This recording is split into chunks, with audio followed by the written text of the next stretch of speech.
My stepchildren said they only answer to their biological parents, so I finally took action. My stepchildren told me they would only answer to their biological parents. So I changed the locks, canceled every privilege I paid for, and told their father pickup was tonight. No one argued. Hello everyone, welcome to Reddit Visuals. I used to believe that love and patience could win over anyone, especially kids. I thought if I consistently showed up and treated them with kindness, they would eventually come around. I learned the hard way that some people, even children, will mistake kindness for weakness and take generosity for granted. My name is Mark. I'm 42 and I've been married to my wife Jessica for 3 years. This is the story of when I finally stood up for myself. And why sometimes the most loving thing you can do is set boundaries that actually mean something. When Jessica and I got married, we became a blended family. I brought my 2 kids from my first marriage, Emma, 10, and Tyler, 8. Jessica brought her 2, Mason, 16, and Chloe, 14. Their biological father, David, lives about 20 minutes away and sees them every other weekend. From day one, I tried to be the stepdad I wished I'd had growing up. I included Mason and Chloe in everything. Family game nights, vacation planning, even decisions about house rules. I paid for their school supplies, sports gear, and drove them to practices just like I did for Emma and Tyler. But here's the truth about respect. You can't force it and you can't buy it. The first red flag came about 6 months after we all moved in. I asked Mason to help carry in groceries.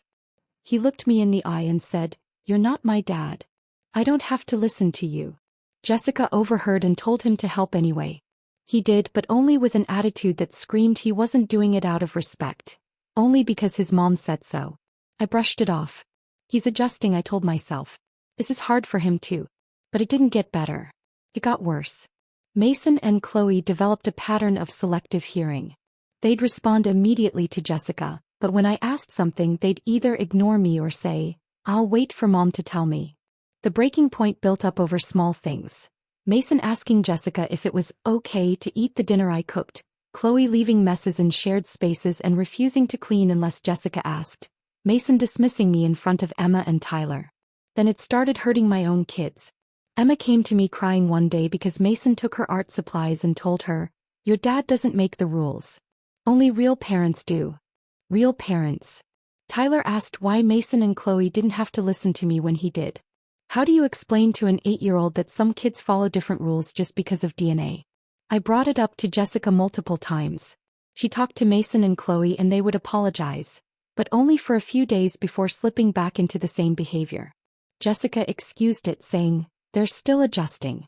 David fills their heads with ideas about loyalty and biological family. Just give it time." But time wasn't fixing anything. It was only teaching them they could disrespect me without consequences. The final straw came one Thursday night in February. I came home from work to find Tyler crying. Mason had broken his model airplane, the one we built together. When Tyler got upset, Mason said, "Tell your dad to buy you a new one. That's all he's good for anyway." I found Mason in the living room gaming like nothing happened. "Mason, we need to talk about what happened with Tyler's airplane." He didn't even pause. "I don't know what you're talking about." "You broke his model. Tyler said you threw it against the wall." He shrugged. "Accidents happen." Tyler insisted it wasn't an accident. Mason finally looked at me and said, "Tyler's lying. And even if he wasn't, you're not my dad. I don't owe you an explanation." That was it. Something snapped, not in anger but in clarity. Mason had told me exactly where I stood. And if I wasn't his parent, then I wasn't responsible for him either. I went to my office, pulled out my laptop and made a list of everything in the house that was in my name. Mortgage, utilities, internet, cable, the family cell phone plan, which included Mason and Chloe's phones, car insurance that covered Jessica's car, the gym membership, streaming services, even the gaming console Mason was playing on. One by one I started making calls. I removed Mason and Chloe's lines from our phone plan. Scheduled cable and internet disconnection. Changed all streaming passwords. By 10 p.m. Jessica came into the office. "What are you doing?" she asked. "Mason made it clear I'm not his parent," I said. "So, I'm making sure he doesn't have to accept anything from me." Her face went pale. "Mark, what did you do?" "I'm removing Mason and Chloe from everything I pay for. Their phones are already disconnected. Internet and cable shut off tomorrow. And I'll need David's address because I'll be dropping off their belongings this weekend. You can't be serious. I looked at her. Jessica, your son told me I'm nothing more than your husband. That my kids don't matter because they're not related to him. He's right. I'm not his parent. But that also means I'm not responsible for him. She tried to argue, they're just kids, Mark. They're still learning. I shook my head. Emma and Tyler are kids too, and they've learned respect. Mason is 16. Old enough to drive, work, and understand consequences. If he wants to act like I don't exist, then as far as his privileges go, I won't exist.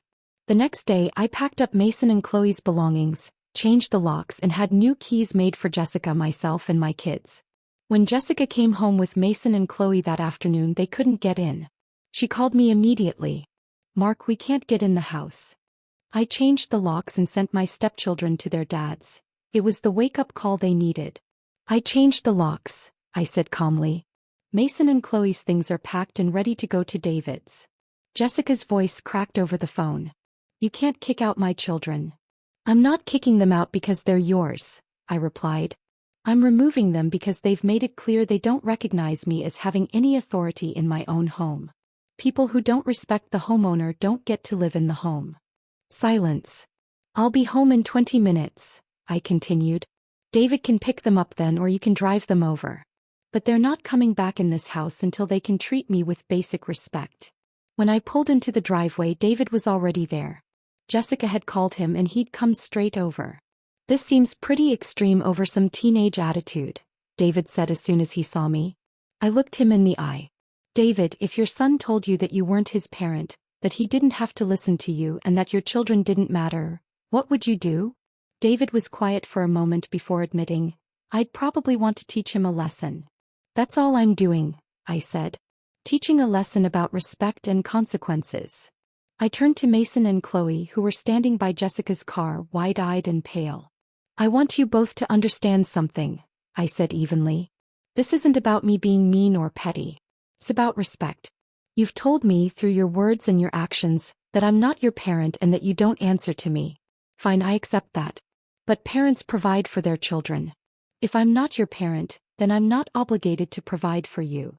For the first time since I'd known him, Mason looked uncertain. You're really going to make us leave?